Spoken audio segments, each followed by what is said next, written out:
Hi everyone. RRB JE 2025 examination में दोस्तों अब बस कुछ ही दिन बचे हैं, लगभग 3 हफ्ते का समय बचा है। अगर आप 80 प्लस मार्क्स टारगेट कर रहे हैं तो इस वीडियो के अंदर मैं आपको वो चुनिंदा टॉपिक्स बताने वाला हूं जो कि आपको इतने मार्क्स दिला सकते हैं। मैंने अपने 2 से 3 दिन का समय लगाया है और सभी के सभी सब्जेक्ट्स के अंदर मोस्ट इंपॉर्टेंट टॉपिक्स इस वीडियो के अंदर आपको बताने वाला हूं। So let's get started. देखिए दोस्तों, सबसे पहला और सबसे इंपॉर्टेंट सब्जेक्ट का नाम है मैथमेटिक्स। और 2024 एग्जामिनेशन के अंदर सबसे ज्यादा क्वेश्चंस जो आए थे वो रेशियो एंड प्रोपोर्शन टॉपिक से आए थे। बट ये जो टॉपिक है इसको कोई भी बना लेता है, ये काफी सिंपल टॉपिक है। असली चैलेंज है मेंसुरेशन में number system, profit loss, distance time speed, percentage, average, statistics, इन सभी के सभी टॉपिक्स के ये तो नंबर ऑफ क्वेश्चंस है, तो आपको पता चल गया कि हाँ ये टॉपिक्स इंपॉर्टेंट है। बट इनके अंदर किन किन चीजों के क्वेश्चंस आपको करने हैं, तो चलिए उसकी बात करते हैं। ये देखिए दोस्तों, अगर आप मेंसुरेशन की बात करेंगे तो मेंसुरेशन के अंदर सबसे ज्यादा जो टॉपिक पूछा गया है वो है ट्राइंगल। जी हाँ, अलग अलग टाइप के ट्राइंगल के क्वेश्चंस आए हैं। आइसोसेलेस ट्राइंगल का, राइट एंगल ट्राइंगल का, ट्राइंगल की प्रॉपर्टीज के क्वेश्चंस आए हैं, सिमिलर ट्राइंगल से क्वेश्चंस आए हैं। 1 2 3 4 5 6 7 8 9, तो 9 क्वेश्चंस ट्राइंगल से आए हैं। फिर आप बात करें तो सर्कल्स सबसे ज्यादा इंपॉर्टेंट है मेंसुरेशन में। 1 2 3 4 5 5 क्वेश्चंस दोस्तों सर्कल से आए हैं। फिर इसके बाद जो क्वेश्चंस देखे गए वो हेमिस्फीयर का भी देखा गया, कोन के भी 3 क्वेश्चंस हैं, सिलेंडर से, क्यूब से 2 क्वेश्चंस आए हैं, एंगल की प्रॉपर्टी से, सप्लीमेंट्री एंगल क्या होता है इस टाइप का क्वेश्चन आया है। फिर पॉलीगन से क्वेश्चन आए हैं, क्वाड्रिलेटरल से हैं, और एक क्वेश्चन है स्क्वायर से।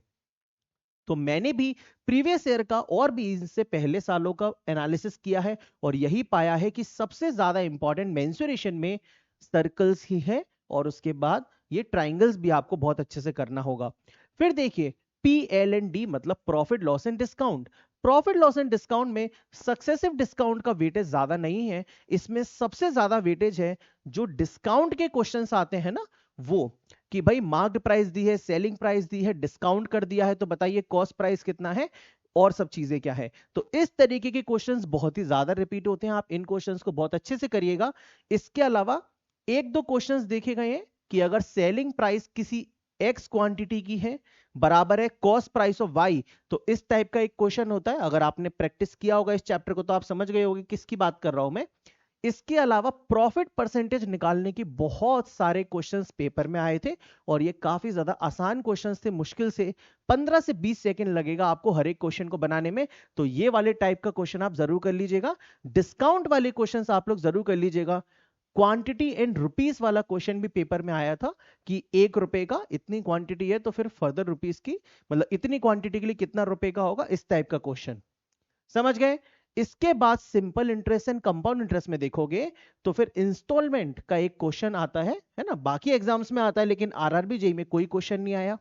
फिर एक फॉर्मूला होता है CI - SI बराबर P इंटू आर अपॉन 100 का whole square, compound interest minus simple interest बराबर दिस फॉर्मूला।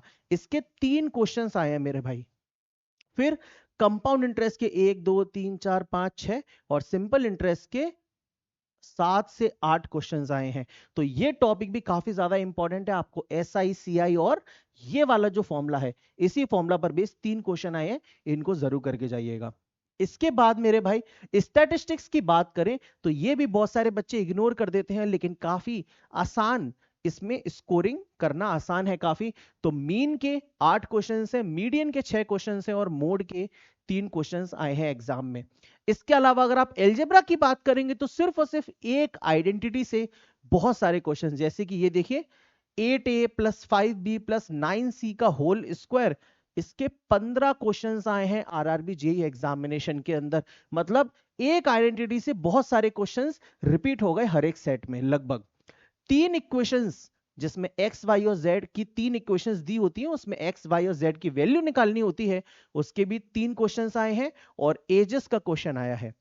इसके अलावा नंबर सिस्टम में देखोगे तो डिविजिबिलिटी टेस्ट के 4 क्वेश्चंस हैं, रिमाइंडर थ्योरम से सिर्फ और सिर्फ 2 क्वेश्चन हैं, और बॉड मास का यूज करके 12 क्वेश्चंस आपसे एग्जाम में पूछे गए हैं, जो कि काफी ज्यादा सिंपल है। टाइम लगता है रिमाइंडर थ्योरम वाले क्वेश्चन में, लेकिन वो काफी कम है, अगर आप उसे छोड़ना चाहते हैं तो छोड़ भी सकते हैं। ठीक है दोस्तों, तो ये मेनली मैथमेटिक्स के सारे टॉपिक्स को कवर करता है। जो जो टफ टॉपिक्स थे मैंने सारे आपको बता दिए। अब चलते हैं फिजिक्स के ऊपर। तो देखो, अगर आप इलेक्ट्रिकल इंजीनियर हो तो आपके लिए बहुत ही अच्छी न्यूज है, क्योंकि आप ऑलरेडी फिजिक्स के बादशाह हो। ये देखिए 38 क्वेश्चन इलेक्ट्रिसिटी टॉपिक से और मैग्नेटिज्म टॉपिक से 20 क्वेश्चन। तो फिजिक्स तो आपके चंगुल में है, आपसे बच के नहीं जाने वाला। लेकिन जो अदर ब्रांचेस के कैंडिडेट्स हैं वो लोग ध्यान दीजिए, इलेक्ट्रिसिटी और मैग्नेटिज्म को अच्छे से कवर करना है, ठीक है। इसके बाद रे ऑप्टिक्स एंड लाइट से 22 क्वेश्चन आए हैं। अगर आप फिजिक्स में केवल इन 3 चैप्टर्स को भी कवर करके जाते हैं तो लगभग फिजिक्स के आपके सारे क्वेश्चंस बन जाएंगे। फिर थोड़े बहुत कुछ रैंडम क्वेश्चंस है जनरल फिजिक्स से और मिसलेनियस टॉपिक से 7 क्वेश्चन। समझे मेरे भाई।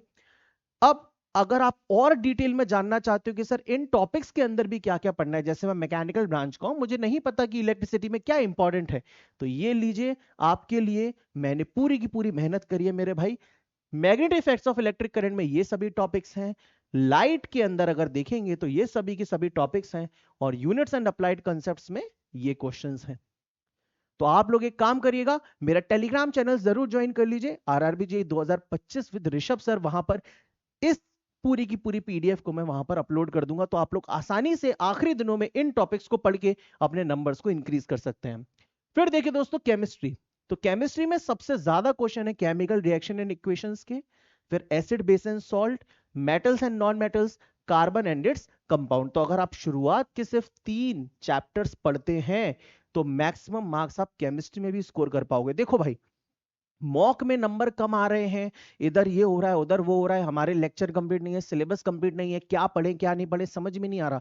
मैं आपको एग्जैक्टली क्या पढ़ना है वो बता रहा हूं। अगर आप ये कवर करके जाते हो तो आप एक बहुत ही अच्छा कंपटीशन दे पाओगे, ठीक है ना। चलो, तो फिर केमिस्ट्री के अंदर भी हर एक चैप्टर का डिटेल्ड एनालिसिस किया गया है। तो देखिए, केमिकल रिएक्शंस के ये सभी के सभी टाइप के क्वेश्चंस आपको करने हैं, एसिड बेस एंड सॉल्ट में इन सभी टाइप के क्वेश्चंस करने हैं। देखने में लग रहा है ना कि कितना सारा है, लेकिन एक्चुअली में नहीं है। आपको एक दिन लगेगा इसको खत्म करने में, एक दिन में ये खत्म होगा, एक दिन में ये खत्म होगा। साथ में पैरेलली फिर फिजिक्स भी कर सकते हो, मैथ भी कर सकते हो। मुश्किल से 15 दिन में पूरा सिलेबस आप खत्म कर पाओगे। बस ये इंपॉर्टेंट चीजें आप आखिरी 20 दिन में कर लीजिए, बाद में रिवीजन कर लीजिए। फिर मेटल्स एंड नॉन मेटल्स में ये सभी के सभी टॉपिक्स हैं दोस्त। इसके बाद कार्बन एंड इट्स कंपाउंड भी है और इन्वायरमेंटल केमिस्ट्री भी है। चलते हैं बायोलॉजी के ऊपर। देखिए, बायोलॉजी में सबसे खतरनाक है ह्यूमन फिजियोलॉजी। इंसान के बारे में जानने, आपको अपने बारे में ही जानना है। ह्यूमन फिजियोलॉजी की, हमारा शरीर किससे बना हुआ है, उसके अंग, उसकी हड्डियां, ये सब चीजें। फिर आते हैं प्लांट के ऊपर, प्लांट के सेल का स्ट्रक्चर और प्लांट की फिजियोलॉजी, और एक और इंपॉर्टेंट चैप्टर है रिप्रोडक्शन। तो ऐसे करके ये 4 चैप्टर्स हैं बायोलॉजी के सबसे टॉप मोस्ट, समझे। फिर ये देखिए, ये इनका इंडिविजुअल टॉपिक भी दे रखा है। ह्यूमन फिजियोलॉजी के अंदर digestion, respiration, circulation, excretion, nervous system, endocrine glands. Cell में देखेंगे तो सेल के organelle, plant cell versus animal cell, cell के फंक्शंस। गूगल पे डालेंगे, इन टॉपिक्स की पूरी समरी आ जाएगी। मुश्किल से आधे 1 घंटे में ये टॉपिक तैयार हो जाएगा। Plant physiology, photosynthesis, respiration, transpiration, transport in plants, और ये रहे रिप्रोडक्शन के इंपॉर्टेंट टॉपिक्स। समझ गए मेरे भाई। अगर आप साइंस के हर एक सब्जेक्ट के क्वेश्चंस प्रैक्टिस करना चाहते हो तो मेरे टेलीग्राम चैनल पे हिंदी में और इंग्लिश में दोनों में ये जनरल साइंस की पीडीएफ पड़ी हुई है एमसीक्यूज की। आखिरी दिनों में सबसे बेस्ट होता है क्वेश्चंस को रटना 1 से 2 से 3 बार।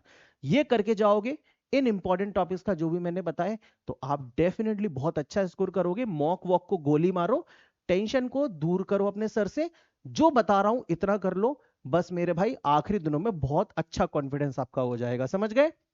एक और चीज है, जीके के अंदर बच्चे अभी भी परेशान है कि हम जीके में क्या पढ़े। तो देखिए, मैंने कुछ दिन पहले एक वीडियो अपलोड की थी जिसमें पॉलिटी, हिस्ट्री, ज्योग्राफी के इंपॉर्टेंट टॉपिक्स बताए थे। अगर आपने वो नहीं देखी है तो उस वीडियो को जरूर देख लीजिएगा। साथ ही एक और बार याद दिलाना चाहता हूं कि करंट अफेयर्स के लिए आप इस किताब से कुछ टॉपिक्स प्रिपेयर कर सकते हैं, जैसे कि indexes, military exercises, government schemes, awards, sports, important events and appointments. ये कुछ इंपॉर्टेंट टॉपिक्स हैं जो कि आपको करंट अफेयर्स में पूछे जाते हैं हर एक एग्जामिनेशन में। जनरली आरआरबी जेईई में इन्हीं टॉपिक्स पे फोकस करता है। ठीक है मेरे भाई, ये रहा टेलीग्राम चैनल। और आज की इस वीडियो में जितना भी मैंने बताया, कॉन्फिडेंस रखिए मेरे भाई, मैं आपको बिल्कुल भी गलत गाइड नहीं करूंगा, जो भी बताऊंगा एकदम टू द पॉइंट एग्जैक्ट अपने दिल से बताऊंगा। ठीक है दोस्तों, ये वीडियो और मेरी मेहनत पसंद आई हो तो वीडियो को लाइक कर दीजिएगा। आप सभी की मतलब जो भी प्रिपरेशन है उसमें मैं अपना जितना भी योगदान दे सकता हूं देने की कोशिश कर रहा हूं। आप सभी को आरआरबी सीबीटी 1 के लिए मैं ऑल द बेस्ट कहता हूं। जुटे रहिए, अभी भी समय है, जितना भी मैक्सिमम अपना इनपुट दे सकते हैं लग जाइए मेरे भाई। सोचिए मत, किसी की और मत सुनिए, आप ही जीतोगे। Thank you.